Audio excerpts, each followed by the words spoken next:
ఆకాంక్షలు. పల్లె అంటే మనం, పల్లె అంటే జనం, అలాగే పల్లె అంటే పండగ.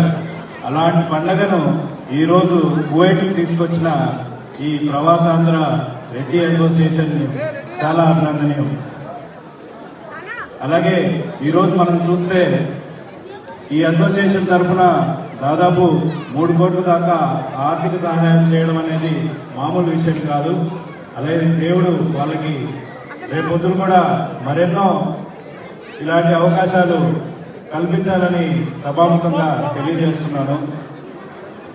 అలాగే 2002 నుంచి దాదాపు మా నాన్నగారు బద్వేల్ నియోజకవర్గంలో ఒక తిరుగులేని నాయకుడిగా ఉన్నారంటే గోవింద్ రెడ్డి గారి మీద ఉండే నమ్మకము, అలాగే వైఎస్ రాజశేఖర రెడ్డి గారి కుటుంబం మీద ఉండే అభిమానము, మీరందరూ చూపించిన ఈ అభిమానం వల్లే దాదాపు ఈ 7 ఎలక్షన్లో కూడా మేము పరాజయం పాలవకుండా ఇన్నాళ్ళు కాంగ్రెస్ ని కానీ మన వైఎస్ఆర్ కాంగ్రెస్ ని కానీ గెలిపించడం జరిగింది. ముఖ్యంగా చెప్పాలంటే 2019లో కేవలం మన ప్రవాసాంధ్ర కువైట్లో కానీ గల్ఫ్లో ఉండే మీ సహకారం వల్లనే మనం వైఎస్ఆర్సీపీ పార్టీ గెలవడం జరిగింది. అలాగే ఇప్పుడు 2024లో ఓడిపోవడానికి కూడా కొంతవరకు మన ఐక్యత లేకపోవడము ఏదో చాలా కారణాలు జరిగాయి.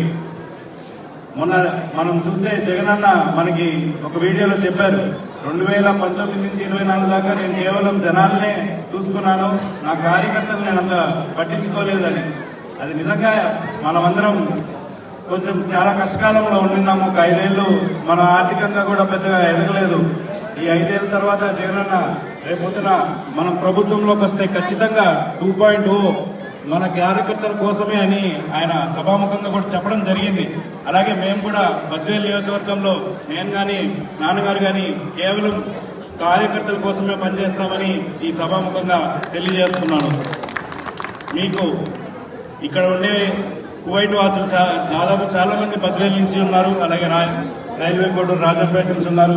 వాళ్ళకి ఏ సహాయం కావాలన్నా వాళ్ళ ఊళ్ళో వాళ్ళ లీడర్లు పలకపోయినా నాకైనా ఫోన్ చేయొచ్చు. తప్పకుండా మీకు అందరికీ నేను అందుబాటులో ఉంటానని ఈ సభాముఖంగా తెలియజేస్తూ నాకు ఈ అవకాశం ఇచ్చిన ఈ అసోసియేషన్ రెడ్డి అసోసియేషన్ కి చాలా కృతజ్ఞతలు చెప్తూ సెలవు తీసుకుంటున్నాను.